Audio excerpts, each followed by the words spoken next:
এইসব বাসে চাপলেই ভাড়া।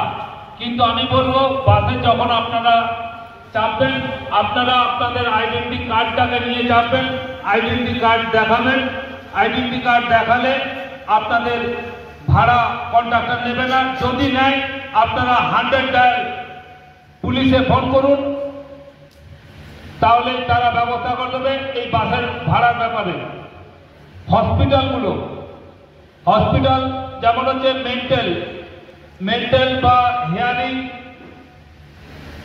এদের ক্ষেত্রে দুর্গাপুর হোক আসানসোল হোক, বর্ধমান জেলা আগে একটি ছিল, এখন দুটো হয়েছে, পশ্চিম এবং পূর্ব।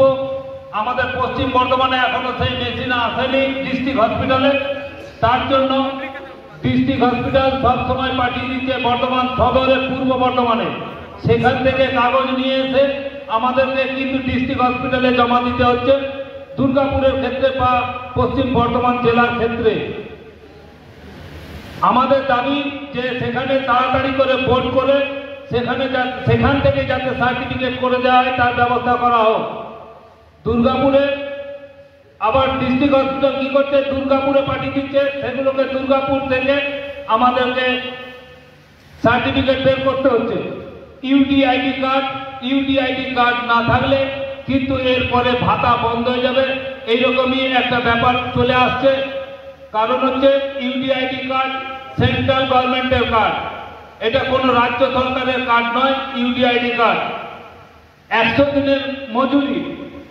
দিনের মজুরি করার ক্ষেত্রে প্রতিবন্ধীদের যে কোটা আছে সেই কোটাতেও কিন্তু এখনো পর্যন্ত কোনো প্রশাসন কিন্তু নিচ্ছে না, কোনো কিছু করছে না। সেই ব্যাপারটা আমি কিন্তু রাজ্য কমিটি বা জেলা কমিটি যেটা তৈরি হবে তাদেরকে বলবো সেটা দেখার জন্য। আইনের ব্যবস্থা, আইনে তো অনেক কিছু থাকে, কিন্তু আমি ব্যক্তিগতভাবে বলবো আমরা যদি একতা না হই বা যে ব্লক থেকে এসেছেন সেই ব্লকে যারা কমিটির সদস্য আছেন তাদের ফোন নাম্বারগুলো অতি অবশ্যই রাখবেন। সেই কমিটির সদস্যদের সঙ্গে আপনি কিন্তু যোগাযোগ করবেন ব্লকের ক্ষেত্রে বা যেখানে কমিটি তৈরি আছে তাদের ক্ষেত্রে। কারণ হচ্ছে তাদের সঙ্গে যোগাযোগ করলে আপনি সমস্ত কিছু কিন্তু পেয়ে যাবেন, তা নাহলে কিন্তু আপনি একা কিছু করতে পারবেন না। আইনের মধ্যে লেখা আছে ডিএম অফিসে আমাদের প্রতিবন্ধীদের একজনকে ওখানে বসার ব্যাপারটা, বা সাব ডিভিশনের প্রশাসনের ওখানেও বলা আছে একজন করে প্রতিবন্ধীদের নিয়োগ করার ব্যাপারে।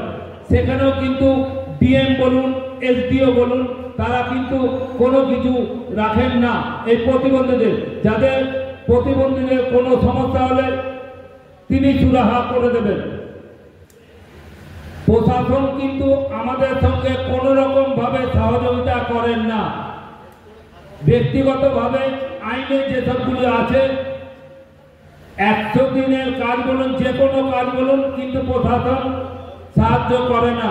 কোনো প্রশাসনই, হসপিটাল বলুন, এসডিও বলুন, মিউনিসিপ্যাল কর্পোরেশনে বলুন, যেখানেই যা আছে কিন্তু আমাদেরকে সাহায্য করে না। আমাদেরকে একত্রিতভাবে যে কোনো জায়গায় লড়াই করতে হবে। তা না করলে কিন্তু আমরা একা করতে পারবো না। এই সংক্ষিপ্ত বক্তব্য রেখে সবাইকে ধন্যবাদ জ্ঞাপন করে আমি আমার বক্তব্য শেষ করলাম।